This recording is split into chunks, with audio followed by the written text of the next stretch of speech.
ነው ቅማሜ እልል ብዬ ሳልጨርስ ምን ነው እንደዛ ማቼ ተንበረካኮ ጥለሽሽ ትላላችሁ።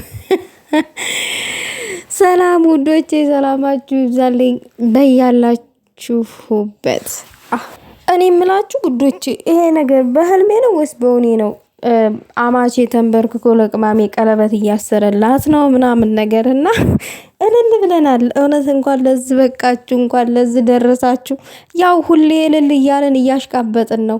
እናንተ አላጠናችሁትም እንጂ ብሩኬ ያው 3 ጊዜ ነው ምናምን አሁን ሲንበረከክ ለቅማሜ ቀለበት ይዞ ማለት ነው። ግን ያው አልጠናም አልዘለቀም ትላላችሁ። የዛሬውም እንደዛው ማለት ነው። ግን ያው ከምንም እና ከማንንም በላይ እኔ ደስ ያለኝ ነገር ቢኖር የብሩኬ ስም መጥራቱና እውነቱ መውጣቱ ነው። እንግዲህ ውዶቼ ከዛ ሁሉ ጣውረድ ዛሬ እዚህ ጋር ትንሽ የአብዛኞቻችሁ ኦዲየንሶች የልፋታችሁ ውጤት ነው ይሄ። ግን ደግሞ ደስ የማይል ነገር ስታረጉ የነበራችሁ ሰዎች እንዳላችሁ ከብሩኬ ንግግር የተረዳሁት ነገር አለ። በተለይ ደግሞ የቤተክርስቲያን ነገር እየፖስታችሁ ውስጥ መስመር ሄዳችሁ ሰውን አጓጉል ነገር የምትናገሩ ሰዎች ከዚህ ድርጊታችሁ ተቆጠቡ። እውነት ለመናገር ያክል ሃይሚዬና ብሩኬ በደንብ ይተዋወቃሉ። እዚህ ጋር ለስራና ለስራ ብቻ ነው የሚነቋቆሩት። በጣም የሚዋደዱ ሰዎች ናቸው። መልሰው የሚገናኙ ሰዎች ናቸው። በአንድ ጣራ ውስጥ በአንድ ጎጆ የሚኖሩ ሰዎች ናቸው። እና አንድ ላይ ለሚቀጥሉ ሰዎች ያልሆነ ቆሻሻ ነገር የምትናገሩ ሰዎች ጥሩ አይደለም። የምር በተለይ ደግሞ ይሄ ሃይማኖት ይዛችሁ ሃይማኖተኛ መሳዮች የሆነ መምሰል ሳይሆን ሃይማኖትን እምነትን መኖር ይበልጠዋል። ከመምሰል መኖር ይበልጣል ማለት ነውና ሰውን አታቁስሉ ማለት ፈልጋለሁ በዛ አጋጣሚ። ሌላው እንግዲህ አማቼ ዛሬ ቀለበት ይዞ ተንበርክኮ ለቅማሜ ከዚህ በኋላ አልበድልሽም፣ ከዚህ በኋላ ምንም ነገር አላስቀይምሽም፣ እስከዛሬም ላስቀየምኩሽ ይቅርታ፣ እንግዲህ ቀለበቱን ተቃበይኝ ሲል ይገኛል። ቅማሜ ደግሞ አንተ ለኔ ምርጬ አይደለም ብላለች። ምርጬ የምትሆን ሰው አይደለም ብላለችና እንዳትደነግጡ። ምርጫዋ ብሩኬ ብቻ ነው። ምንም የሚያስደነግጥ ነገር የለም። ያው ትንሽ ላወናብደው ብላ ነው፣ ትንሽ እሷን ፕራንክ ላደርገው ብላ ነው እንጂ ሰላም ይሆናል። ያው አልፈልግም ብላ ነው ጥለው የሄደችው። ብሩኬ ተንበርክኮም ለምኗታል። አልፈልግም ምርጬ የምትሆን ሰው አይደለም፣ ምን ነው አታፈቅሪኝም ወይ ሲል ጠይቋታል። እውነቱን ልንገርህ አንተ የኔ ምርጫ አይደለህም ብለዋለችና ይሄ ደግሞ ከልቧ እንዳልሆነ ይናገራል። ትንሽ ፕራንክ ለማድረግ ነው። የቅማምዬ ፕራንክ ትንሽ ከበድ ይላል፣ ያስደነግጣል፣ ያስደነብራል፣ የታወቀ ነው እና ብሩኬ ይሄ ሲፈጠር መደንገጥ የለብህም፣ መደነጋገጥ የለብህም። ሁሉ ነገር ይስተካከላል፣ ሁሉ ነገር መስመር ይዛል ብዬ ነው የማስበው እኔ በበኩሌ። ሌላው ያ ሁሉ ነገር ማለት ቅማሜ ዛሬ ላይ እንደዚህ ሊያናድድሽ የቻለው ነገር ምንድነው? በእርግጥ እንደ ሴት ልጅ ያናድድሻል፣ ያበሳጭሻል። ነገር ግን ደግሞ ብሩኬ ባልዋለበት ነገር ላይ ነው ስሙ የተነሳው። ምንም ጥፋት ባላጠፋው ነገር ላይ ነው የተወቀሰው አይደለም። ስለዚህ መናደድና መበሳጨት ወይንም አንተ የኔ ምርጫ አይደለህም ብሎ መሄድ ይሄ አማራጭ ሊሆን አይችልም ላንቺ። እሱ ምንም ያጠፋው ነገር የለም፣ ምንም ያደረገው ነገር የለም። ልጅቷ ናት ከምድር ተነስታ አንቺን እና እሱን ያጣላችሁ አይደለ?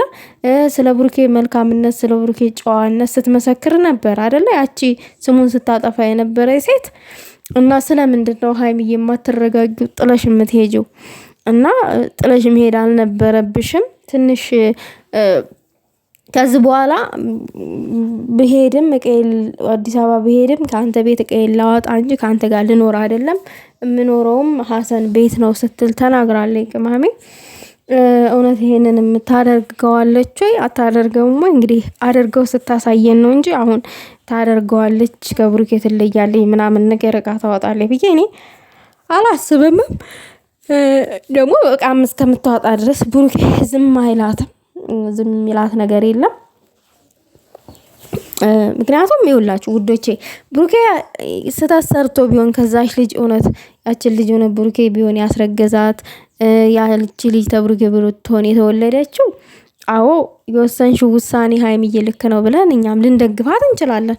ነገር ግን ደግሞ አሁን ብሩኬ ምንም በማያውቀው ነገር ነው አይደል የተወቀሰው የተከሰሰው። ስለዚህ ሀይሚ ነገሩን አብርጁ።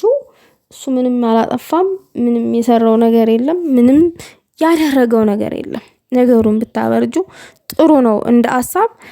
ሌላው ነገር ደግሞ እንግዲህ የሀሰን መልካምነት ብሩኬ ተረድቶታል። እንዲሁም ወንድሙንም አመስግኗል። ለእኛ ብላችሁ ነው ምናምን ነገር ብሏል።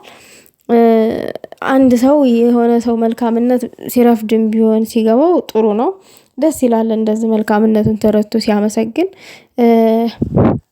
ደስ የሚል ነገር ነው። ቅማምዬ እንግዲህ አሁን ላይ ምን አስባ እንደሆነ ቀለበቱ ምንም አልቀበል እስከ ዛሬ ድረስ ስቃበል ኖሬያለሁ። አሁን ግን አይሆንም ነው ያለችው። ምን አስባ እንደሆነ አላቅም። ብሩኬን ፕራንክ ልታደርገው ነው ወይንስ ዛሬ በተደረገው ነገር ላይ አሁንም ነገሩ ግልጽ አልሆነላትም ነውን? እኔ ምን እንደሆነ አላቅም። እና በጣም የሚያደነጋግር ነገር ነው እየተፈጠረ ያለው። ብሩኬ እንደዚህ ሱፍ ለብሶ አምሮበት መጥቶ ቀለበት ይዞ አስባችሁታል? ተንበርክኮ ቅማሜ ሲለምናት ቅማሜ ደግሞ አልፈልግም ብላ ስትሄድ ያሰበው ነገር ሳይሳካለት ምናምን ሲቀር በጣም ይደብራል። ደስ አይልም ድባቡ።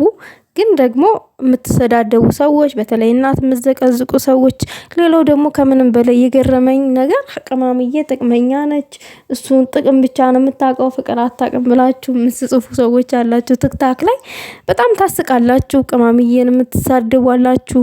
ብሩኬንም እዛው ሄዳችሁ በውስጥ የምትሳደቡ ሰዎች አላችሁ።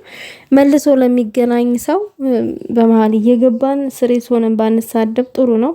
እነዚህ ሰዎች መልሰው የሚገናኙ ሰዎች ናቸው። ሰላም ይወርዳል፣ ይታረቃሉ፣ ሁሉ ነገር መስመር ይዛል። እኛ መልሰን ለምናፍርበት ነገር ቆሻሻ ነገር ከአንደበታችን ባናወጣ ጥሩ ነው።